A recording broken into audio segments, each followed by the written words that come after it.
NEET தேர்வு இல்லாத மருத்துவத்துறை சார்ந்த படிப்புகளுக்கு Vinayaka Mission School of Allied Health Sciences, Chennai, Salem, Pondicherry.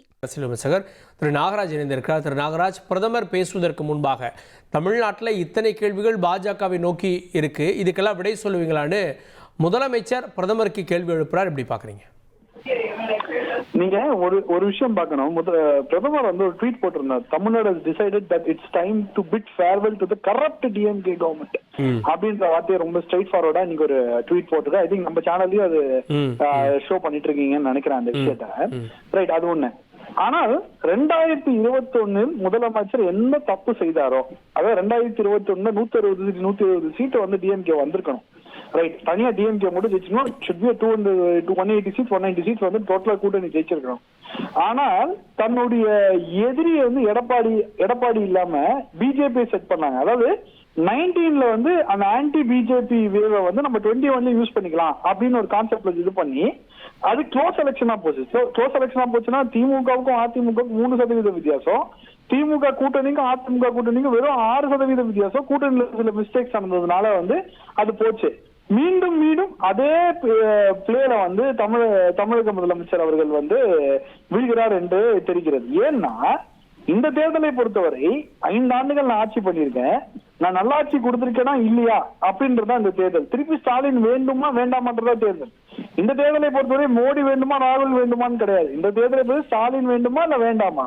Stalin வேண்டாம்னா எதிர் இருக்கிறது வந்து அதிமுக. ஆல்ரெடி களத்தில் இருக்க எல்லாருமே என்னன்னா, நீங்க 555 வாக்குறுதிகள் கொடுத்தீங்களே, இந்த வாக்குறுதிகள் எவ்வளவு நிறைவேற்றீங்கன்னு கேட்டா அதற்கான பதிலோ இதுவோ எதுவுமே கிடைக்கல இது வரையும்.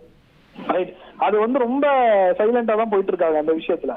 சோ மீண்டும் ஒரு அரசியல் துறை செய்கிறாரா ஸ்டாலின் அப்படின்ற ஒரு கேள்வி இந்த இடத்துல வந்திருக்கு. பட் அது அவங்களுக்கு வெற்றிக்கான ஃபார்முலா இல்லையா? எப்படி 19ல மோடி எதிர்ப்பு கடுமையா இருந்தது, 21ல அதை யூஸ் பண்ணிக்கிட்டாங்க. 21 தேர்தல்ல கூட்டணி வச்சாலும் மோடி படத்தை விட ஜெயலலிதா படத்தை தான் சட்டமன்ற தேர்தலில் பாஜகவினர் பயன்படுத்தினாங்க, எடப்பாடி படத்தை பயன்படுத்தினாங்க. ஸோ இப்போ இந்த எலெக்ஷன்ல மோடி படத்தை பயன்படுத்துவாங்களா, எடப்பாடி ஜெயலலிதா படத்தை பயன்படுத்துவாங்களா? இல்ல, நீங்க ஒரு விஷயத்த பாருங்க. 19% தான் வாங்கினா நினைக்கிறேன் 2019 if I'm not wrong. அது ஒரு எலெக்ஷன்ல 21ல வந்து பாத்தீங்கன்னா க்ளோஸா வந்துருச்சு. 3% தான் 2 கட்சிக்கு வித்தியாசம் வந்தது தனியா இண்டிவிஜுவலா எடுத்து பாத்தீங்கன்னா. ரைட், இதுதான் இங்க பிரச்சனை. ரைட், ஸ்டேட் எலெக்ஷன் ஒரு மாதிரியும் சென்ட்ரல் எலெக்ஷன் ஒரு மாதிரியும் நம்ம ஸ்டேட் வந்து அணுகிறது. பிளஸ் போன தேர்தல்ல எப்ப பாஜக 18% ஓட்டு வாங்கிச்சோ அப்பவே ஆன்டி மோடி வேவை நியூட்ரலைஸ் பண்ணிட்டாங்கன்னு அர்த்தம். ரைட், போன தேர்தல்ல எல்லாம் தனித்தனியா நின்றதுனால நமக்கு அது ரிசல்ட் தெரியல. ரைட், இந்த தேர்தலில் அனைவரும் ஒன்றாக இருக்கிறார்கள். It is going to be 1-on-1 fight. திமுகவா அதிமுக அலையன்ஸுக்கு வந்து பிஜேபி இருக்கிறது, திமுக அலையன்ஸுக்கு இப்போதைக்கு காங்கிரஸ் இருக்கிறது. ரைட், இவங்க 2 பேருக்குள்ளதான் போட்டி இருக்கும்போது ஒரு ஆன்டி மோடி ஓட்டை நியூட்ரலைஸ் பண்ண பாஜக, ஒரு ஆன்டி இன்கம்பன்சி ஃபேஸ் பண்ணி அதை அப்சர்வ் பண்ற இடத்துல இருக்கிற அதிமுக, இது வந்து ஒரு மெகா சக்தியாக தான் பார்க்கப்படுகிறது. கார்கே, ரொம்ப முக்கியமான விஷயம்.